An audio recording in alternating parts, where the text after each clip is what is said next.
Get in, chop.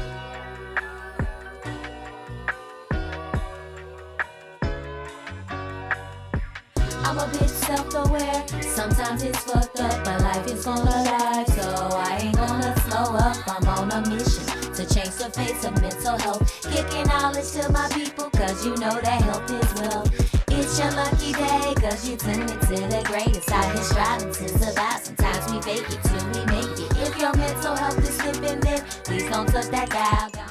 Yo, what's up, you guys? It's your girl Trudy LPC, and thank you for tuning into this week's episode of the Self-Aware and Up podcast. Man, when I tell you guys, this season has been amazing so far, and I am excited to talk to this week's guest.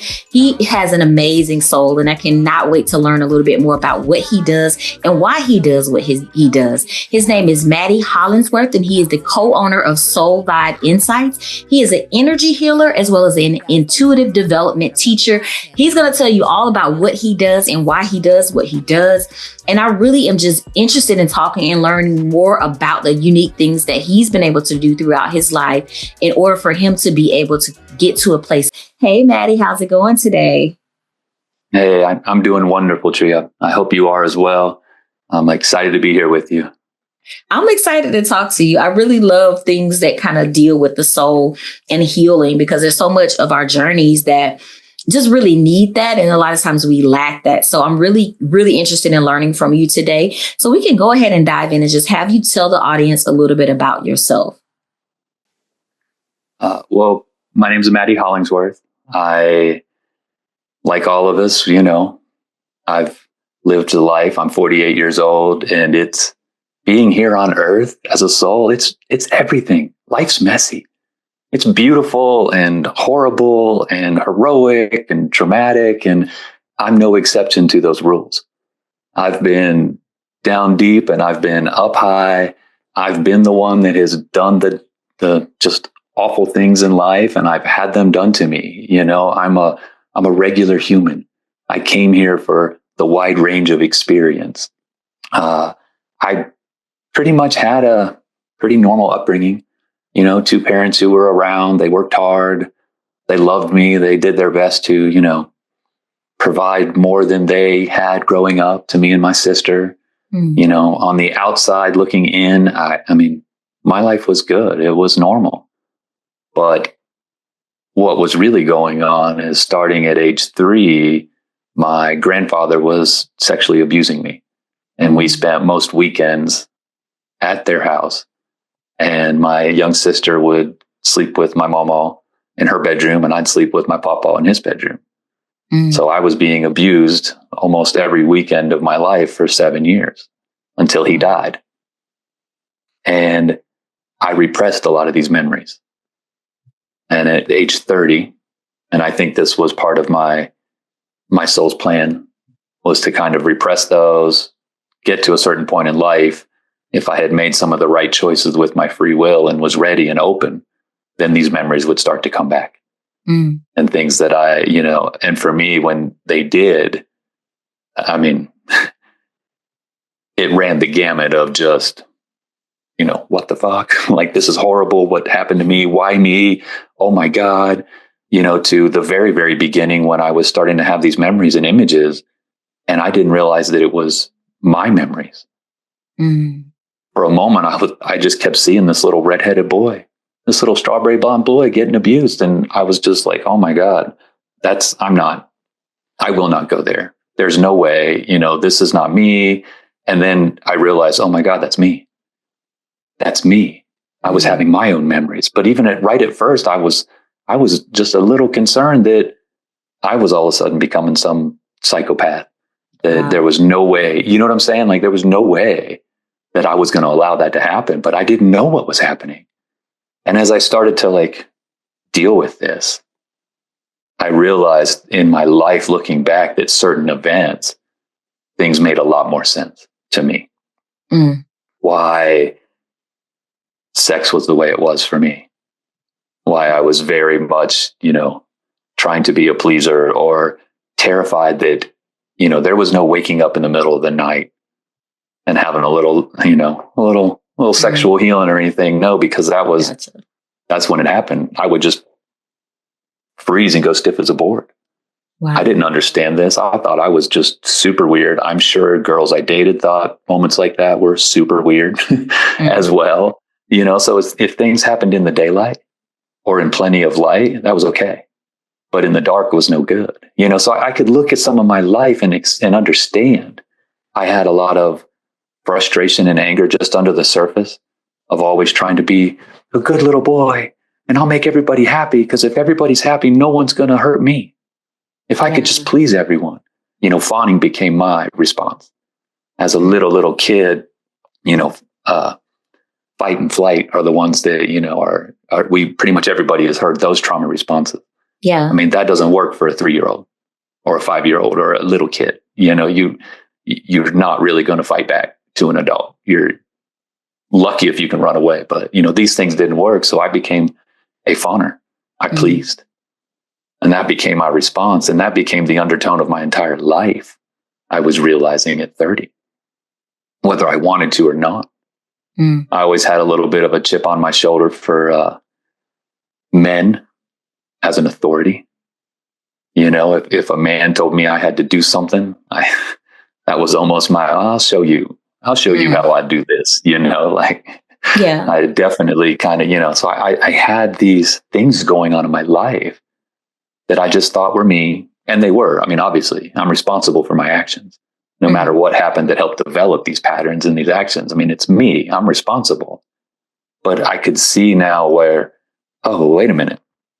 Maybe I don't want this.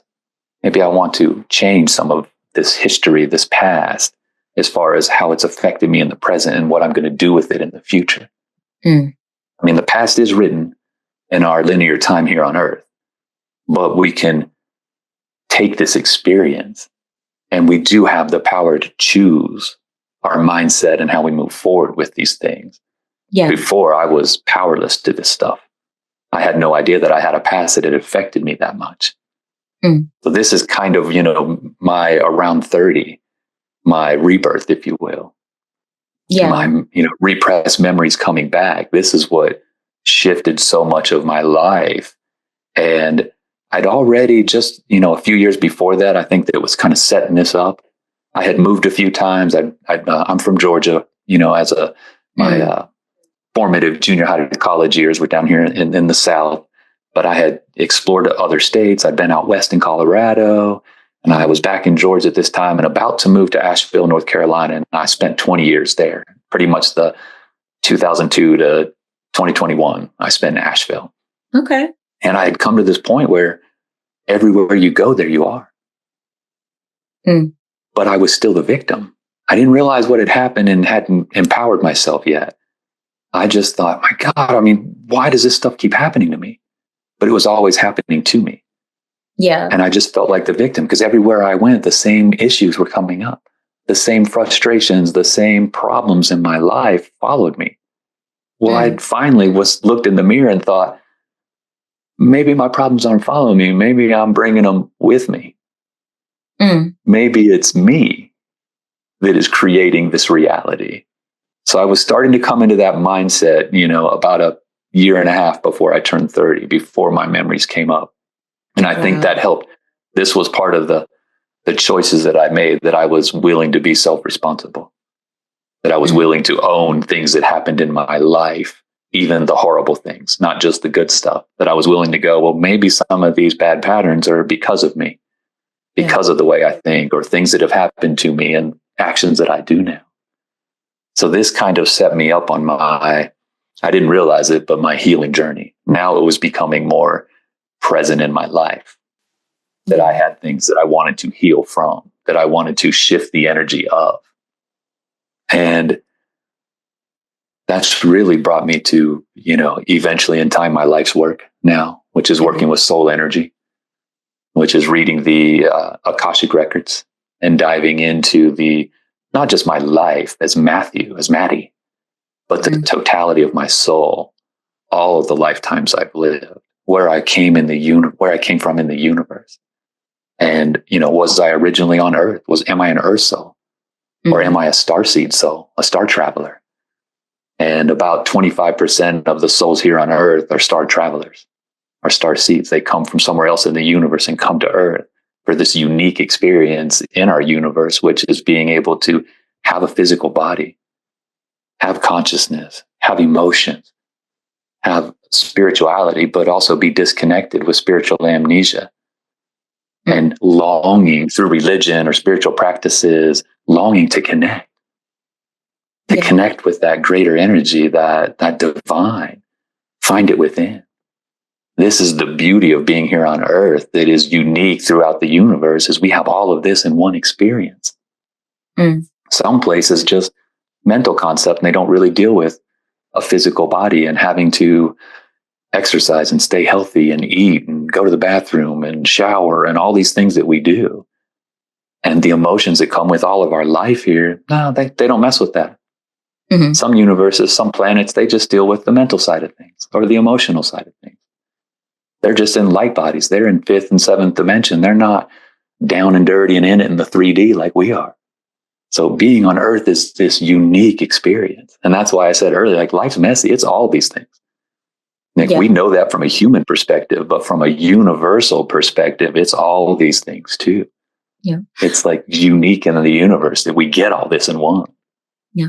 But how do you deal with the mess? You spoke a lot about like you kind of connecting with yourself and using that spiritual kind of connection to get there. How do you deal with the mess to get to a place of not being the victim and just taking ownership of your experiences?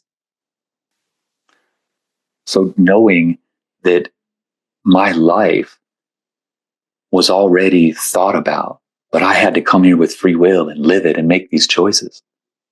And, life can be this or this. It really helped me to tap into that, to know that these experiences are for me, that life happens for me, not to me.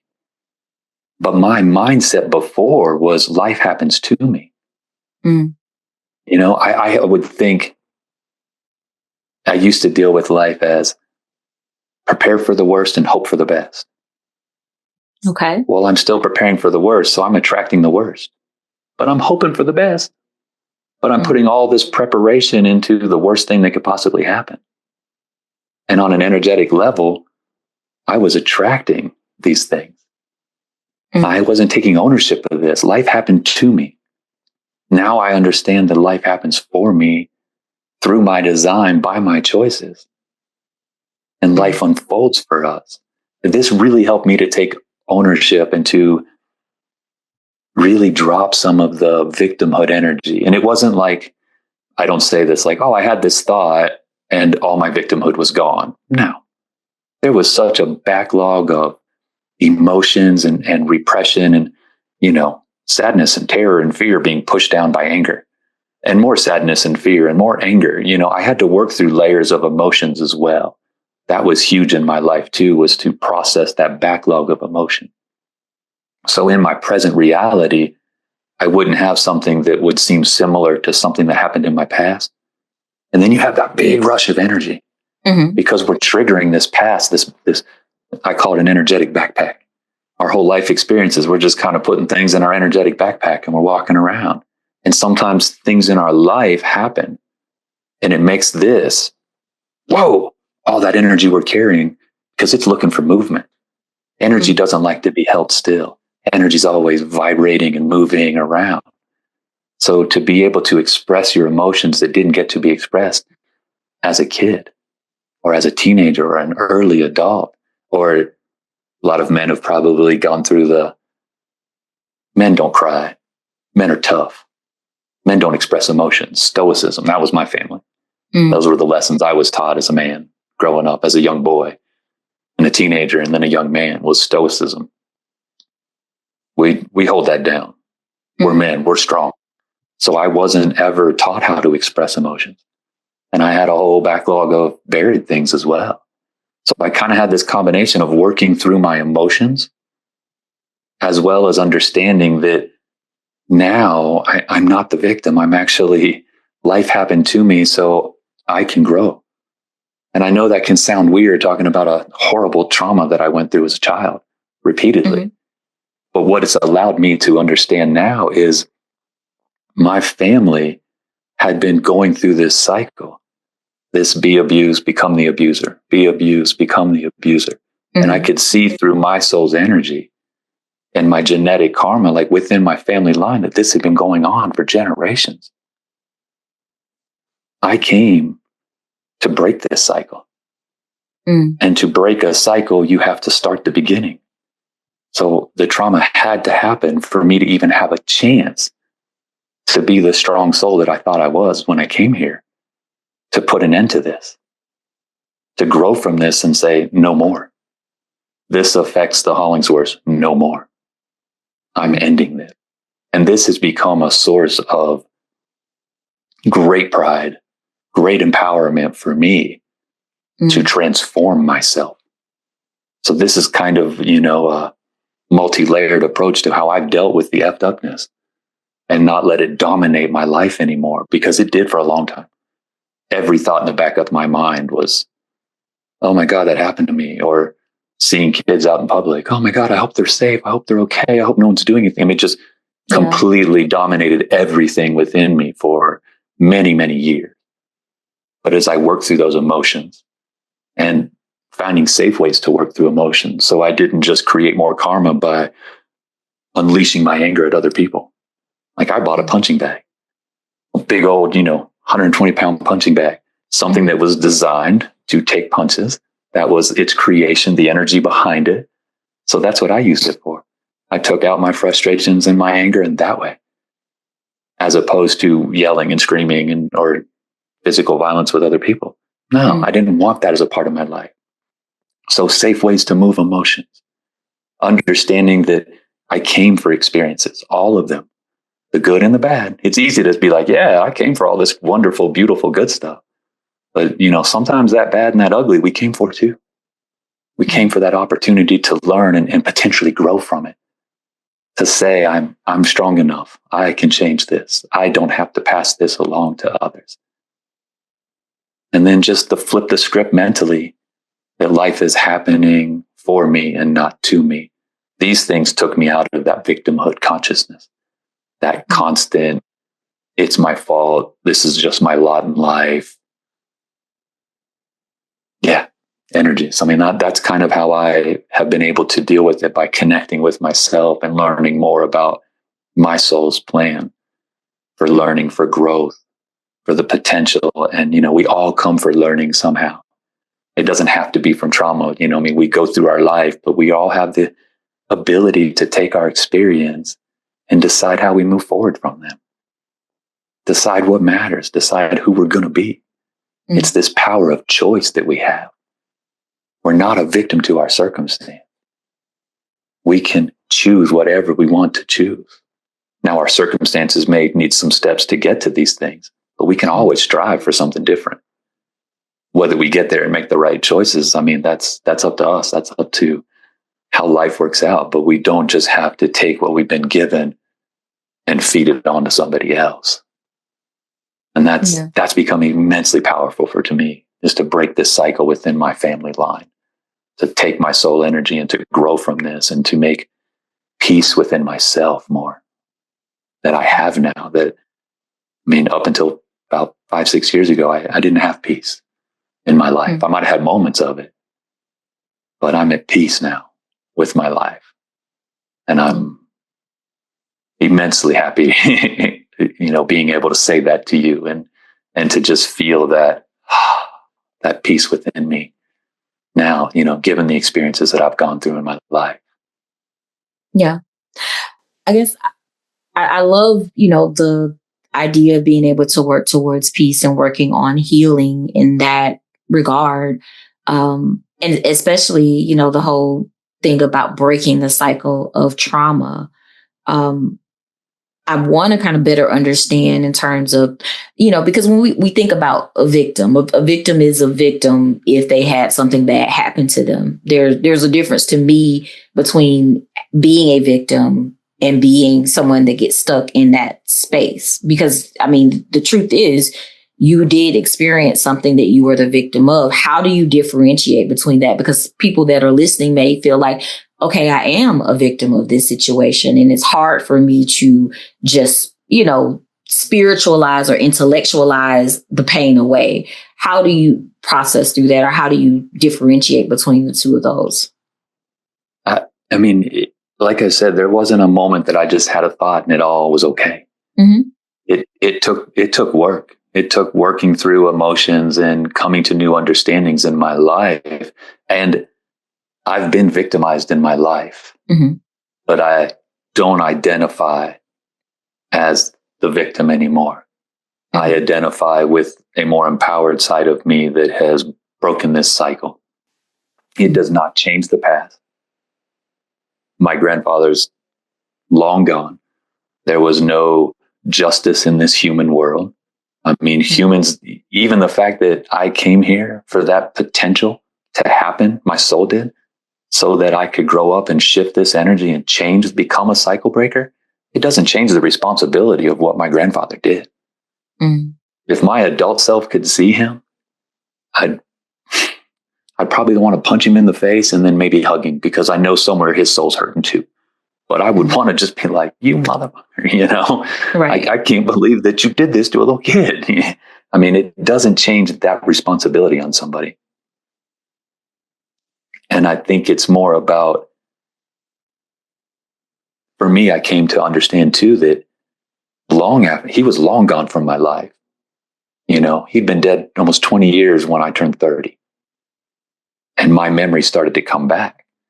And then I realized somewhere along the way, over that next 8 years or decade of really working through my emotions and finding healing a little bit at a time and separating more and more from it. And what I mean healing at a time was, when I first thought about it, it was just the energy charge behind it was huge, to the point where now I can talk about it and I don't have this huge energy charge or this great fear that pops up, or, you know, wild angers, but it's almost like distancing yourself a little bit more at a time, to where the emotional charge is a little less and a little less. And then sometimes it's right here. It's a level 10 again.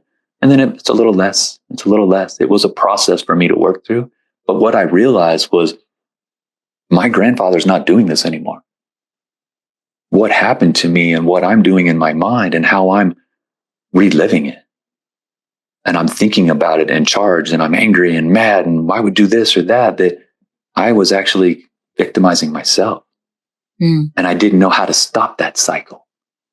And that was a real tough pill to swallow, was to try to understand that, yes, I was victimized, but now I felt like I was almost doing it to myself anymore, because I kept reliving it and I couldn't get out. And I mean, we all know what it's like. Sometimes you just get something in your mind.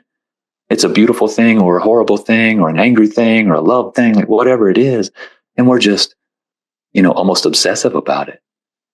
And it just keeps churning and churning and churning. And that was me with this experience. And then I realized in some moments when I wasn't thinking about it, that my life was a little more peaceful, that I had some of that distance. And when the emotional charge wasn't a 10, when it was a little lower at those points in my life. And I realized, well, I'm not ruminating on this. There might be a connection here to how much I'm ruminating on this, how much I'm focused on it, and my experience, my victimization experience, my level of fear and anger, because I was putting myself through it. And I was doing that without realizing it, that I was replaying the trauma over and over and over again, long after he was gone from my life. And making some of these connections helped me to, I mean, like I said, you can't change the past, but it helped me to change where I was at in the present and how I dealt with the past and how I perceived and thought about the past and what I wanted to focus on. Was it the past and what happened to me? Or was it, what am I going to do about it? How do I work through this? How do I take the power back? How can I think about this situation and not let the situation control me? How do I find control? And for me, it was working through the emotions, that backlog of emotions. You know, it was talking with people. I had a few people in my life that I could talk to. I lost some friends in my life because I didn't understand about oversharing. I didn't ask a question. Hey, I had some things happen. They're pretty heavy. Can you hold a space? Can we talk about this? I would blurt it out. And then it was like, and they didn't know how to deal. And I, in hindsight, I get that. That's some heavy shit to unload on somebody, to share like that. I hope that kind of helps answer your question about how I dealt with the victimhood and the victimization, because you don't change that path. It's more about how we frame it now and move forward in our lives and trying to find balance and healing the energy. Yeah, no, that definitely provided some clarity, because I know, as someone who's gone through something, listening to this episode, and, they may hear that part about, I'm not a victim, when they experience things that were definitely things that caused them to be in pain and hurt, so thank you for clarifying that piece of it. I want to know a little bit more about how you help others tap into helping them, heal and work towards their soul's calling, and a little bit more about I'm going to mess up the pronunciation of it, but Akashic Records. How can you talk a little bit more about how you use that and how you work with people to help them get to that level of healing within their lives? Yeah, it's really about self-discovery, a journey of self-discovery. And some of us are in touch with the fact that we're on this journey, and some aren't, so for those that want to know more about themselves and like where their energy comes from, where their soul's been, what their overarching plan is, what are they trying to learn from?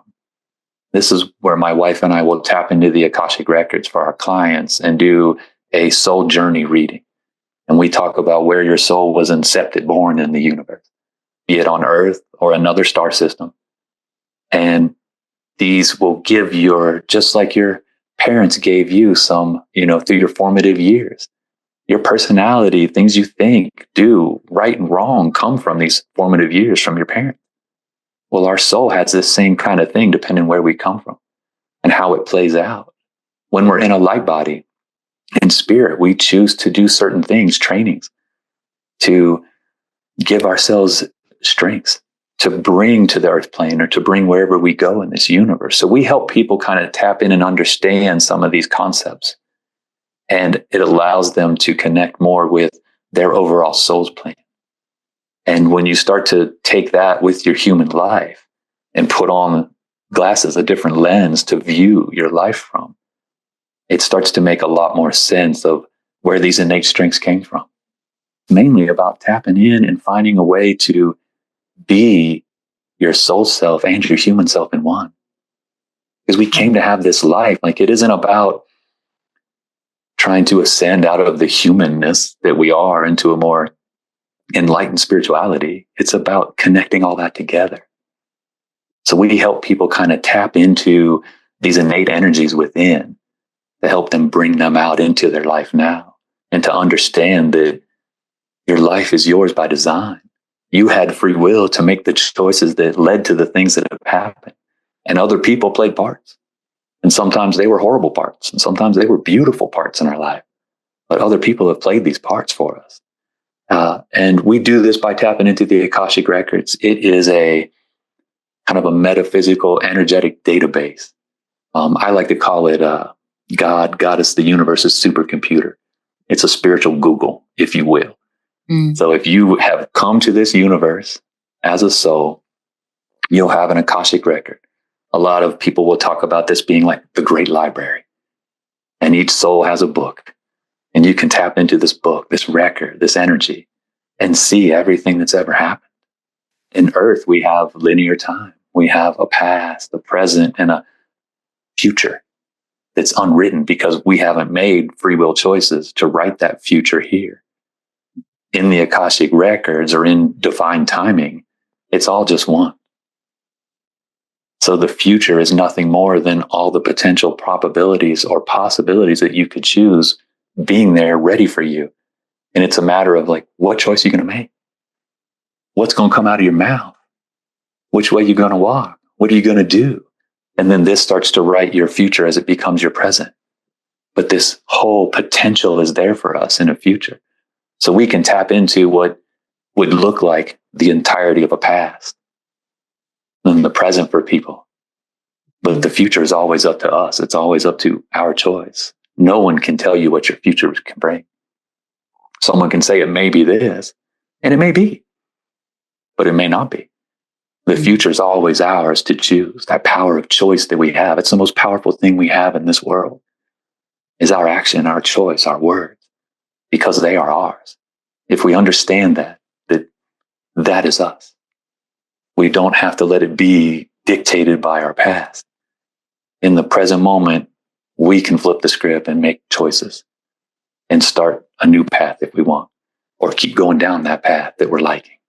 But that's the really cool thing about the present, almost the future, is that power of choice that we have. So we help people tap in and know more about what we would call the past and the present and earth, the setup, and blend that into the life to empower their future from a soul energy perspective. Gotcha. Okay. Sounds like I know that can be out there.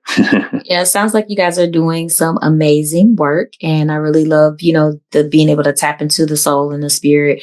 I know that, people have different spiritual beliefs that may or may not align fully with what you do. But I do think it's awesome to have alternatives, because there's no one path to anything in life. There are always different directions that you can go in. So I appreciate you kind of sharing a little bit more about what you guys do within your organization.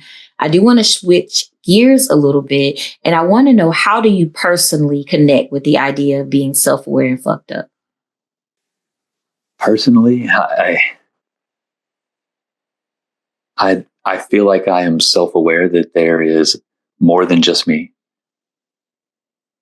That is spiritually, there's more than just me, but I'm aware of my internal world. I'm aware of my feelings, my thoughts, and yet I still do super dumb shit. I still, you know what I mean? It's like people think about evolution. Like, I'm evolving and I'm climbing a ladder, and every rung I get up, I'm better than I used to be. Evolution is really growth. It's movement. And that means taking some steps forward. It also means turning around and running 20 steps backwards.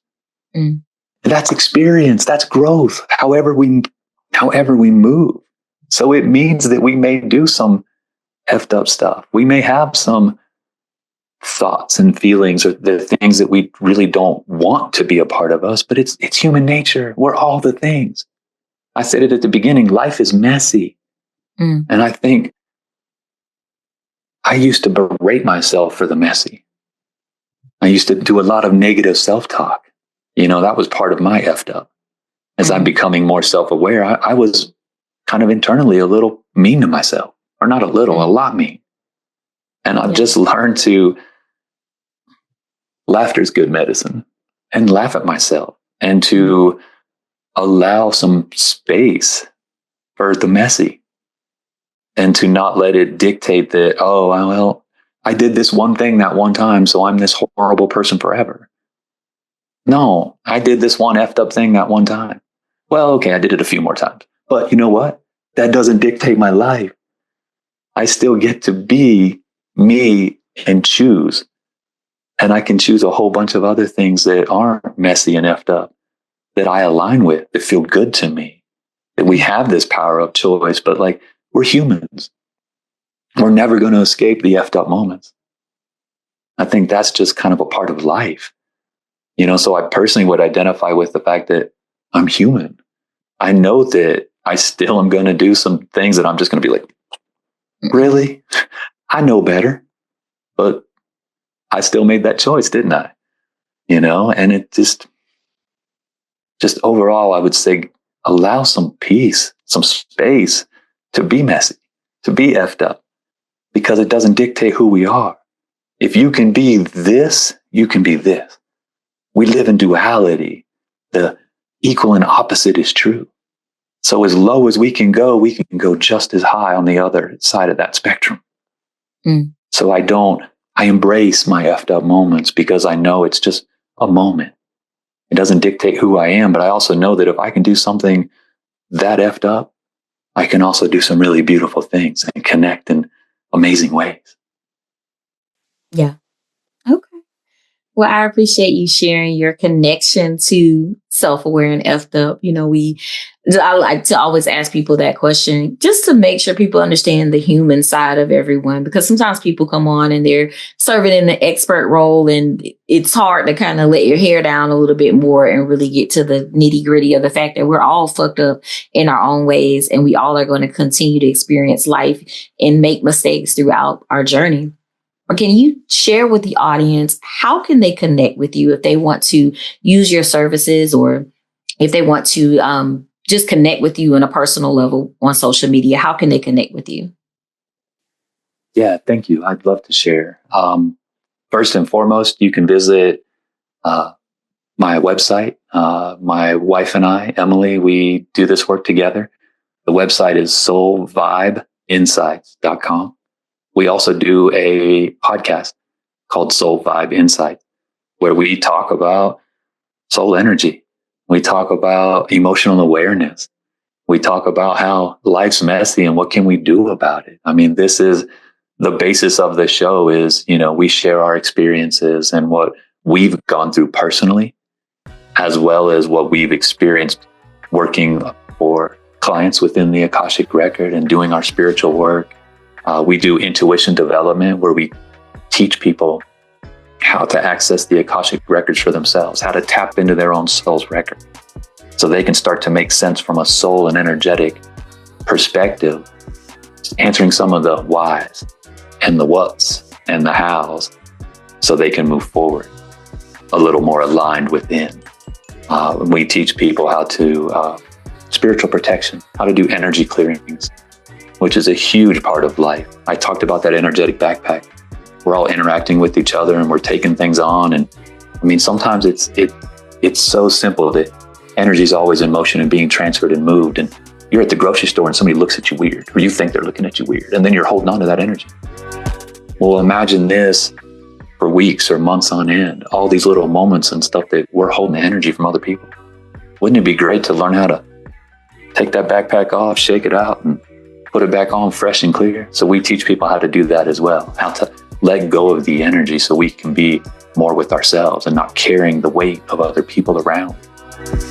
We think it's vastly important to an empowerment to be able to have some of these steps, to connect deeper with ourselves so we can develop our intuition better and to clear energy away. These are the main things that we do, as well as reading the Akashic Records for those that want to have a soul journey reading. So you can visit our website, check some of this stuff out. If you want to hear more about just who we are and how we deal with life, you can check out our podcast, Soul Vibe Insight. And then if you want to connect with us on social, we're mostly Facebook and Instagram, but Soul Vibe Insights would be the way to find us there. Okay. All right. Well, again, Matty, thank you so much for your time. Guys, please make sure that you connect with Matty. The information of how you can connect with him will be in the description of this episode. Also, be sure to follow me, Tree the LPC, on all social media platforms under the handle Tree the LPC. Until next time, be safe, be well, and make sure that you take care of your mental health.